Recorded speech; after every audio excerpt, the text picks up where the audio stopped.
ગુજરાતમાં પ્રથમવાર બનાસકાંઠાના ડીસા ખાતે આત્મા પ્રોજેક્ટ અંતર્ગત પ્રાકૃતિક કૃષિ કથાનું આયોજન કરવામાં આવ્યું હતું, જેમાં કૃષિ વિભાગના કર્મચારીઓ અને ખેડૂતોને કથા દ્વારા પ્રાકૃતિક અને ઝીરો ખર્ચની ખેતી અંગે વિસ્તૃત સમજણ આપવામાં આવી હતી.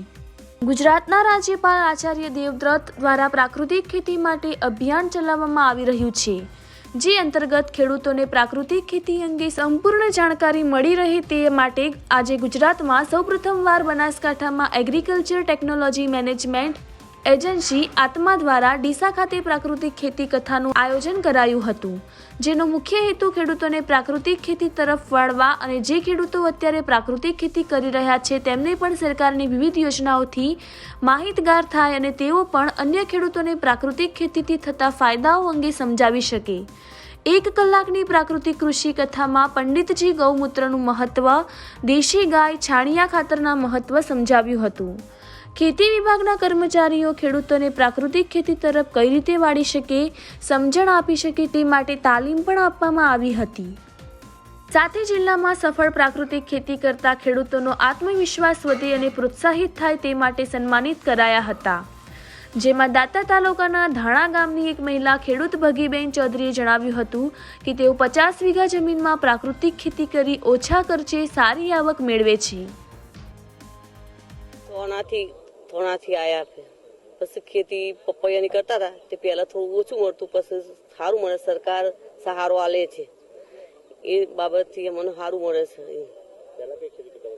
પપૈયાની ને કપાસની જ એની ખાતર આપણે ધોરવાનું એ સોની ખાતર જ એ આપીએ છીએ, એનાથી જ સારું મળે છે મને. ખર્ચો અમુક ઓછો થાય પહેલા વધારે થતો, અત્યારે ઓછું થાય, આવક સારી મળે છે.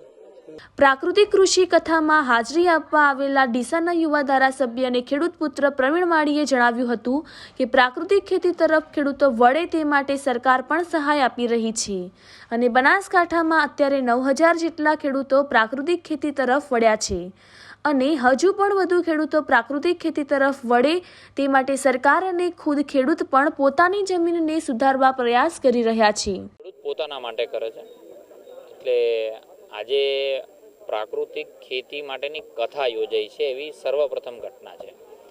ખેડૂતો પોતાના પ્રોડક્ટ તો લઈને આવ્યા છે, એની સાથે રહી વાત એના નિભાવ ખર્ચ માટે રાજ્ય સરકારે નિર્ણય લીધેલો છે કે 900 રૂપિયા પ્રતિ માસ એનો જે ગાય આધારિત ખેતી કરતા હોય તો એને પૈસા આપે છે, એટલે વાર્ષિક 10,500 રૂપિયા જેવો થાય.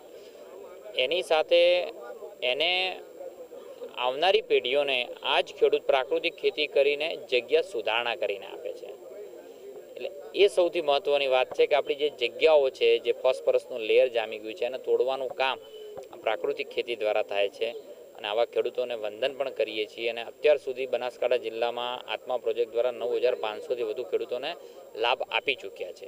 એટલે બહુ મોટી વાત છે. આવનારા સમયની અંદર આ અભિયાનના રૂપે ચાલે તો જગ્યાઓના જે આપણા પ્રશ્ન છે, જે પૂર આવવાના, ફ્લડ આવવાના પ્રશ્નો છે, ફોસ્ફરસનું લેયર જે જામી જાય છે એ તોડવાની અંદર અને ફરી આપણી જે માટી છે એ સારી થાય એના ભાગરૂપે આત્મા અભિયાન ચલાવી રહ્યું છે અને સરકાર અભિયાન ચલાવી રહી છે.